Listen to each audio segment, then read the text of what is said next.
Bulletin میں آگے بڑھیں اور آپ کو بتائیں کہ وزیراعظم کی معاون خصوصی ڈاکٹر فردوس عاشق اعوان نے اسلام آباد میں ڈیجیٹل میڈیا کی ورکشاپ میں شرکت کی ہے اور میڈیا ورکشاپ سے خطاب کرتے ہوئے کہا کہ دور حاضرہ میں سوشل میڈیا ایک پروپیگنڈا وار ہے۔ مزید تفصیلات ضمیر حسین ضمیر کی اس رپورٹ میں دیکھیے۔ آپ کو بتائیں کہ وزیراعظم کی معاون خصوصی ڈاکٹر فردوس عاشق اعوان کی جانب سے اسلام آباد میں ڈیجیٹل میڈیا ورکشاپ میں شرکت کی گئی ہے۔ انہوں نے کیا کہا، مزید تفصیلات اس رپورٹ میں دیکھیے۔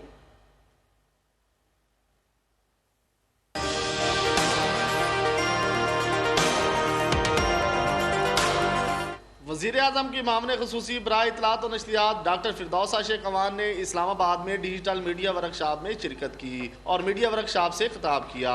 ان کا کہنا تھا دور حاضر میں سوشل میڈیا ایک پروپیگنڈا وار ہے۔ جنگ کو جیتنے کے لیے سوشل میڈیا کا کردار بہت اہم ہے۔ سوشل میڈیا ایک بہت بڑا پروپیگنڈا وار ہے۔ ایک جنگ ہے جو آپ اپنی سرحد پہ جا کے مخالف فوج کے ساتھ لڑ کے جیتتے ہیں۔ ایک جنگ ہے جو سوشل میڈیا میں چل رہی ہے۔ اس جنگ کو جیتنے کے لیے بھی آپ کو جنگی ہتھیاروں سے آگاہی ہونا ضروری ہے کہ اس جنگ کو جیتنے کے لیے وہ میکنزم کیا ہے، اس کا بیسٹ یوز کس طرح ہو سکتا ہے۔ ٹریننگ ورکشاپ میں ٹریننگ مکمل کرنے والوں کے حوالے سے ان کا کہنا تھا کہ ملک کا سافٹ امیج کے لیے ایک نوجوان ہزار نوجوانوں کا اکاؤنٹ بنائے اور سوشل میڈیا وار کا حصہ بنے۔ آپ ایک شخص جو ہے وہ ایک ہزار بندے کا اپنے ساتھ ایک اکاؤنٹ بنا کے اس جنگ کا جواب دے، اور وہ جنگ جو ہے ہم امن کے دائی ہیں، پیس کے دائی ہیں، اور ہمارے پاس اسٹرانگ ویپن جو ہے وہ سوشو کلچر ریلیجیس نارمز ہیں۔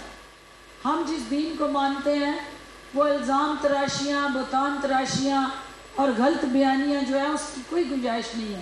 آپ حق پہ مبنی اس جنگ کو جیتنے کے لیے پرعزم رہے اور اس ہتھیار کو حق کے ساتھ، سچ کے ساتھ نتھی کر کے میدان میں کودیں، انشاءاللہ پروردگار آپ کی مدد کرے گا۔ ڈیجیٹل میڈیا ورکشاپ کی تقریب کے آخر میں ٹریننگ پاس کرنے والوں کو وزیر اعظم کی معاون خصوصی نے سرٹیفکیٹ سے بھی نوازا۔